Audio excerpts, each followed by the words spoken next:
Hello my dear friends, today I am here to speak to you regarding right food, right meditation and what is spirituality. So my name is Krishna Chaitanya from Hyderabad. So now let us discuss about right food.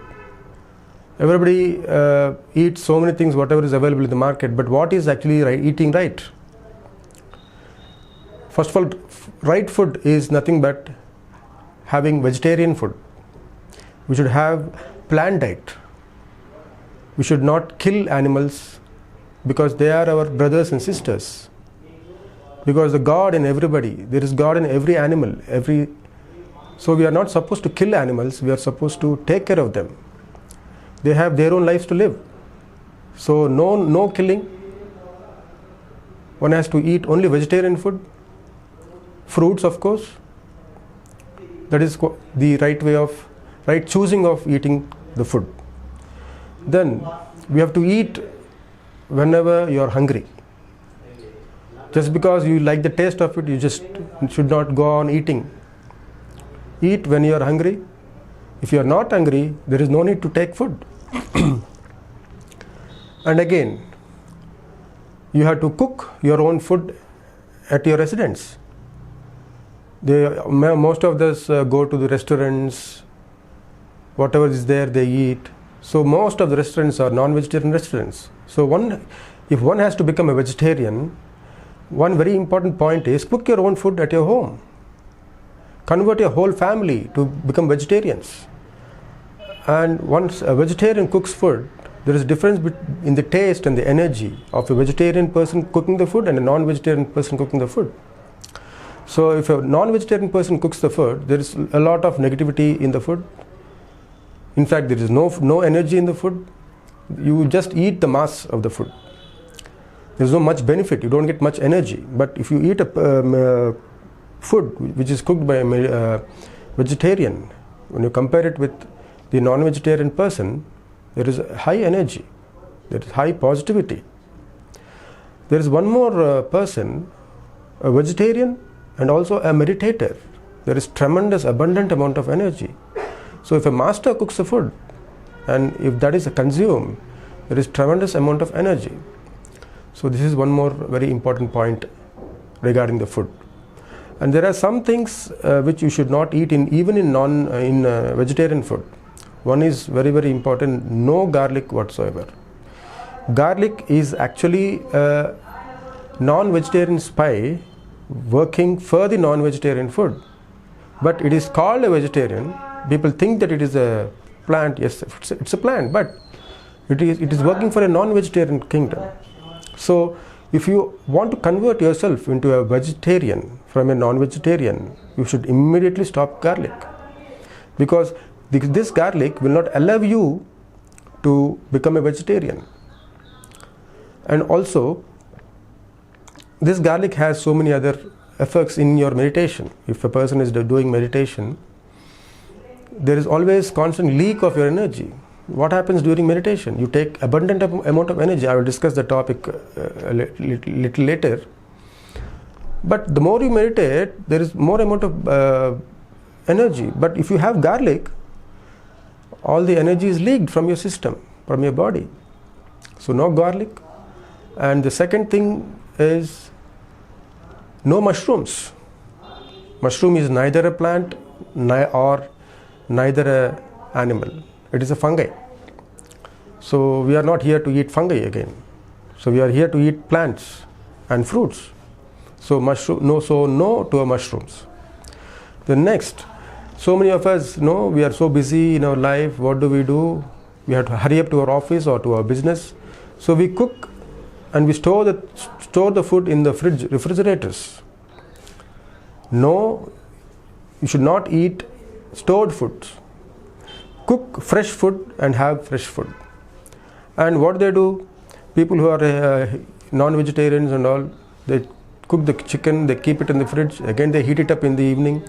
And how do they heat? That is also very important. They put it in a microwave.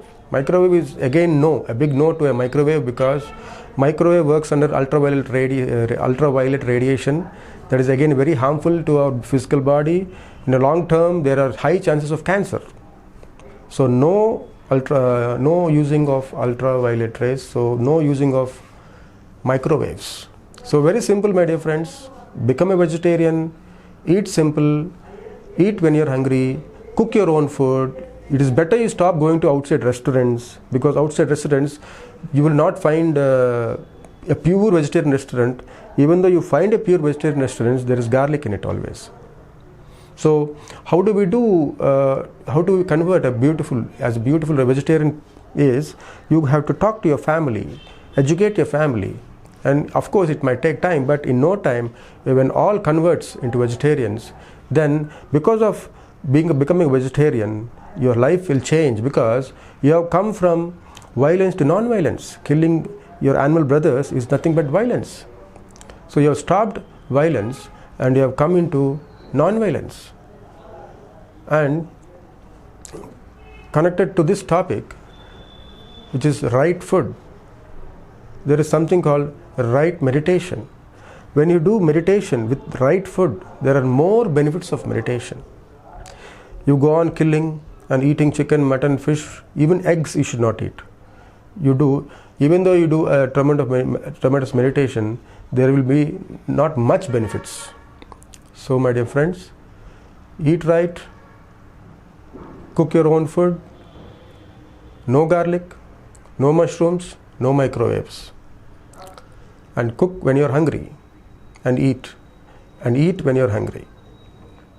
So this is about right eating. Of course there are tamasic food, rajasic food, sattvic food. I don't want to confuse you people. This is what I'm making it very simple to you. This is how you have to eat. This is what you have to eat. No non-vegetarian food. Have only vegetarian food. Of course, fruits. Next we can talk about meditation and what is right meditation, because there are so many types of meditations proposed by so many great masters on this earth.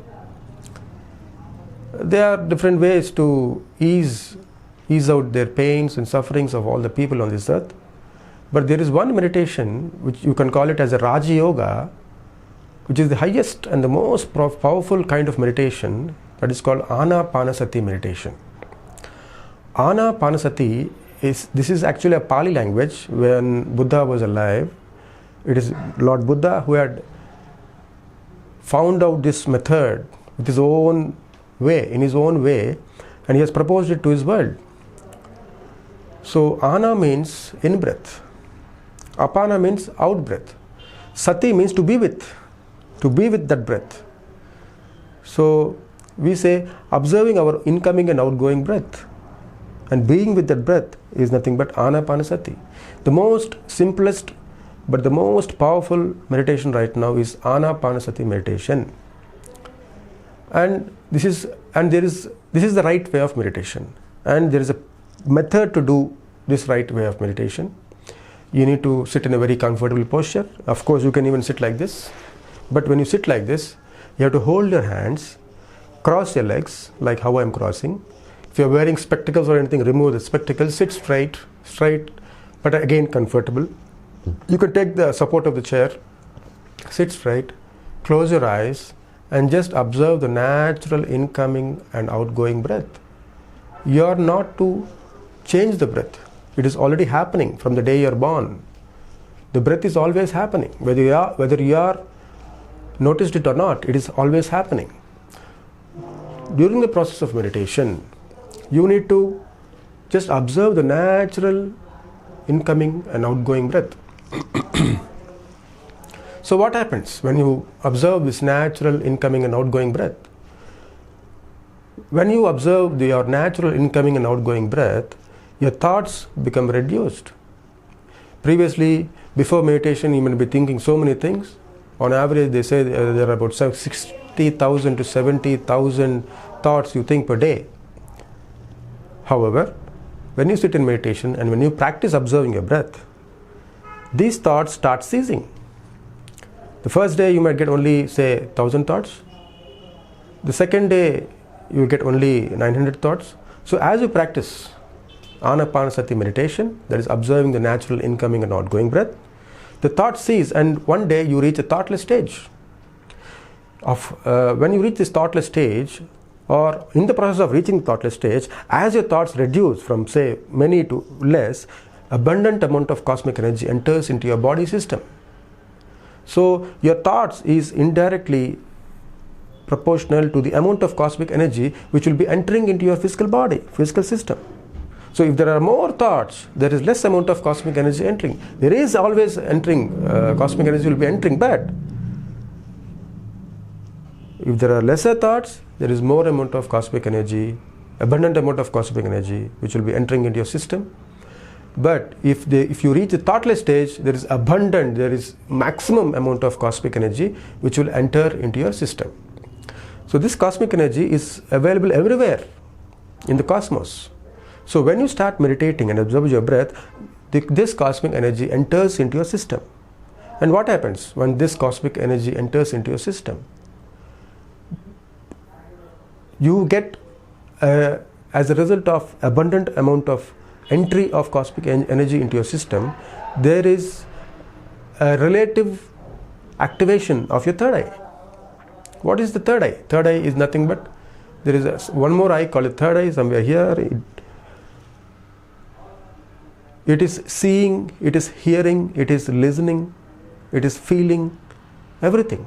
So you close your eyes and meditate, but you can see beautiful forests, beautiful rivers, great masters. You will start listening to so many other masters talking to you. You will feel the presence of the masters. So that is called third eye activation. That is called the great activating. So this is called the right way of meditation. This is the posture of meditation. And when you meditate regularly and having the right food, there are many benefits of meditation.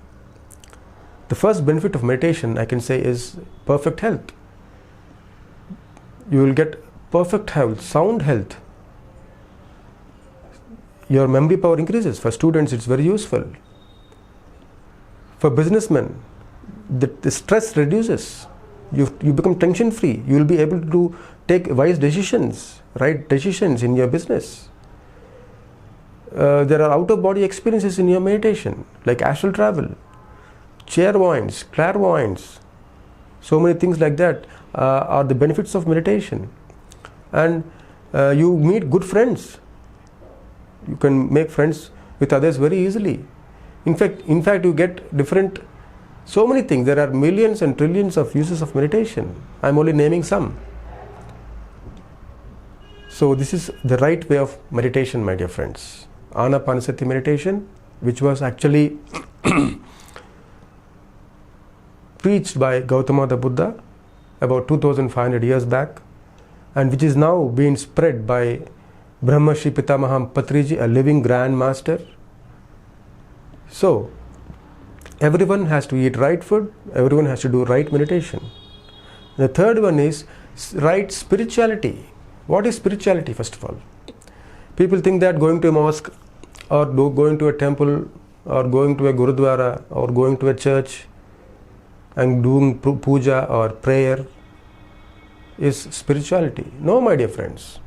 It is not spirituality. It is only your mind game. You might feel that you are talking to God, you are with God, but it is not actually true. How can you see God when you can't solve your normal problems? I hope you are understanding what I am telling you. What is right spirituality? Right spirituality is nothing but having the right kind of food and doing meditation. It is like himsa chodo, hamsa pakado. That's a Hindi saying. Himsa chodo means no killing, no non-violence. Hamsa pakado, hamsa is swan.